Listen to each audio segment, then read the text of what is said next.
President of Nigeria Labour Congress, NLC, Mr. Ayuba Waba, on Tuesday in Abuja called for a realistic housing scheme that would enable workers afford houses in the country. Waba made the call at a two-day public hearing organized by House of Representatives Committee on Housing. The hearing was sequel to the adoption of a motion on the need for stakeholders to ensure full compliance with the National Housing Fund, NHF, Act for effective housing delivery in Nigeria.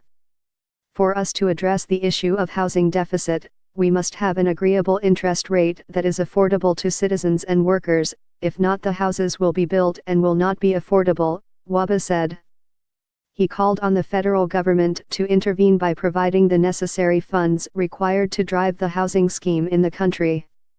The NLC president, who decried the violation of the NHF Act by some stakeholders, added that failure of commercial banks to contribute to the fund also retarded progress of the scheme.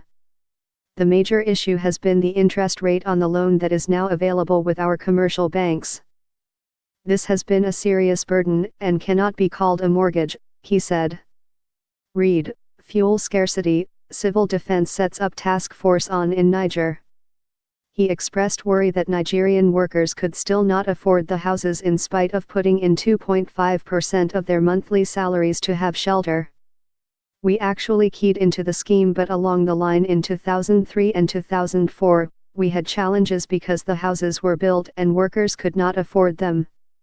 The type of houses required were not the type built, so hundreds of houses are lying fallow in Abuja because nobody can afford them, Waba added.